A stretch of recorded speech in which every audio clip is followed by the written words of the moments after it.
अस्सलामु अलैकुम वरहमतुल्लाहि वबरकातुहू। अल्हम्दुलिल्लाहि रब्बिल आलमीन वस्सलातु वस्सलामु अला सय्यदिल अंबियाइ वल मुरसलीन। आज इंशाअल्लाह इस वीडियो के अंदर बताएंगे कि मेरे आका करीम सल्लल्लाहु तआला अलैहि वसल्लम ने जहां अपनी ज़ाहिरी ज़िंदगी में आपने सहाबा कराम को जन्नत की बशारतें दी, तो वो दसों जिनको जन्नत का मुस्ता मिला, उस मुबारक जमाअत पे लाखों सलाम। जो कि मेरे आका अलैहिस्सलाम मालिक जन्नत है, जन्नत के मालिक है, जिसके लिए चाहें आका करीम सल्लल्लाहु अलैहि वसल्लम उसे जन्नत अता फरमा सकते हैं। आप देखिए, जिस तरह ज़ाहिरी ज़िंदगी में आका अलैहिस्सलाम ने जन्नत अता की, हम गुनहगारों को भी आका अलैहिस्सलाम ने फरामोश नहीं फरमाया। आका ने फरमाया, जो बंदा मुझे इन 6 चीज़ों की ज़मानत दे दे कि मैं ये 6 चीज़ से अपने आप को बचाऊंगा करूंगा, तो आका फरमाते मैं उसे जन्नत की गारंटी देता हूं। गौर से सुनिएगा। पहली चीज जो मेरे आका ने फरमाया कि जब तुम बोलो तो सच बोलो। आप सोचिए जरा, आका ने क्या फरमाया, जब बात करो तो सच बात करो। सच ये बहुत अजीम अमल है। आका तो फरमाते अलैकुम बिस्सिद्क़ फ़इन्न सिद्क़ यहदी इलल बिर्र इन्नल बिर्र यहदी इलल जन्नह। आका इरशाद फरमाते अपने ऊपर सच्चाई को लाजिम पकड़ लो, हमेशा सच बोलो। आज झूठ की नहुसतें तो आप तक आती हैं, लेकिन जब आपको सच की बरकत आपको पता चल जाएगी तो आप कभी भी सच बोलना कभी ना छोड़ेंगे। तो कहा, आका ने फरमाया कि सच बोलो, सच नेकियों की तरफ, और नेकियां तुम्हें जन्नत की तरफ ले जाएंगी। आज लोग ये कहते हैं, हुए नजर आते हैं, कहते हैं अगर झूठ नहीं बोलेंगे हमारा धंधा कहाँ से होगा। किसने कह दिया? रिस्क देने वाला रब है। आपने झूठ बोल के बहुत धंधे किए, लेकिन कभी सच बोलकर धंधे करो। इसलिए कि बंदा झूठ बोलकर बहुत सारा माल तो कमाता, लेकिन बरकत नहीं होती।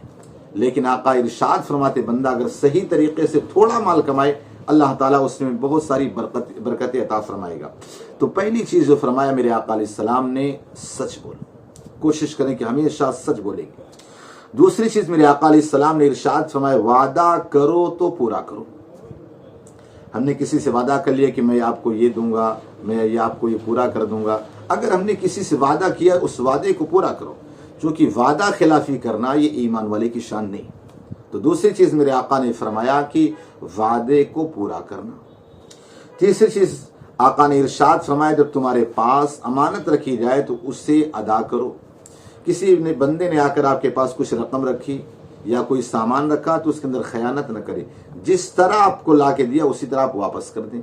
तो आका ने इरशाद फरमाया कि अमानत में बंदा खयानत ना करे, हमेशा अमानतदारी करे। एक हदीस पाक के अंदर तो ये आया कि आका ने इरशाद फरमाया, ला ईमान लिमन ला अमानत ला। वो बंदा मोमिन ही नहीं जिसके अंदर अमानतदारी ना हो।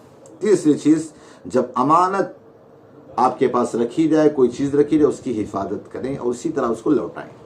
चौथी चीज मेरे आका अलैहिस्सलाम ने इरशाद फरमाया, अपनी शर्मगाहों की हिफाजत करो। आप सोचे जरा, थोड़ी से गुनाहों की लज्जत में इंसान ना जाने कैसे कहां कहां पहुंच जाता है। उस गुनाहों की लज्जत में इंसान ऐसे जुर्म कर डालता है, तो फिर उसकी सजाएं कैसी मिलती है। तो कहा गया, मेरे आका ने फरमाया, शर्मगाह की हिफाजत करो। और पांचवी चीज जो मेरे आका अलैहिस्सलाम ने इरशाद फरमाया, अपनी निगाहों को नामहरम लोगों के मामले में झुकाए रखो। यानी अपनी निगाहों को बाहया बनाओ, अपनी निगाहों के अंदर हया पैदा करो। अपनी निगाह से गैर महरम को कभी ना देखो। इसलिए हदीस पाक का मफहूम है, आका फरमाते हैं कि जो इंसान निगाहों का गंदा होता है वो किसी भी मैदान में कामयाब नहीं होता। और यहाँ तक कहा गया, बुजुर्गों ने फरमाया कि निगाहों का गंदा इंसान इतना नुकसान पहुंचाता है जितना नुकसान एक खूंखार भेड़िया बकरी के रेवड़ में नहीं पहुंचाता। वो भी खूंखार और बकरियों का रेवड़ा पा जाए तो कैसी तबाही मचाएगा। लेकिन फिर भी कहा गया, ऐसी हालत वो नहीं करेगा जो एक निगाहों का गंदा इंसान करता है। और मेरे आका सल्लल्लाहु अलैहि वसल्लम ने जो छठी चीज इरशाद फरमाया, अपने हाथों को जुल्म सितम करने से, हराम कामों से बचाओ। ये सारी चीजें जो हमारे सारे पार्ट्स, सारे आज़ा, ये अल्लाह की अमानत है। लिहाजा अपनी इन चीजों की हिफाजत करें। पहली चीज जो मेरे आका ने फरमाया कि जब बात करो तो सच करो, दूसरा वादा करो तो पूरा करो, तीसरा जो मेरे आका ने फरमाया, जब तुम्हारे पास अमानत रखी जाए उसकी हिफाजत करो, उसी तरह अदा करो। चौथी चीज़ जो मेरे आका ने फरमाया, अपनी शर्मगाह की हिफाजत करो। पांचवी चीज़ अपनी निगाहों की हिफाजत। और छठी चीज़ आका ने फरमाया, अपने हाथों को जुल्म और हराम कामों से रोको। आका फरमाते हैं 6 चीज़ों की ज़मानत दो। आका फरमाते हैं जन्नत की गारंटी मैं देता हूँ। लिहाजा अगर जन्नत की ख्वाहिश है तो इन चीज़ों पर अमल करने की कोशिश करें। अल्लाह हम सब को और आप सबको, आप तमाम नाज़रीन को इस पर अमल करने की तौफीक अता फरमाए, ताकि क़यामत के दिन कम से कम जन्नत नहीं सही तो कम से कम आका की शफाअत ज़रूर नसीब हो जाए। अल्लाह पाक हम सब को कहने सुनने ज़्यादा अमल की तौफीक अता फरमाए। अस्सलामु अलैकुम व रहमतुल्लाहि व बरकातुहू।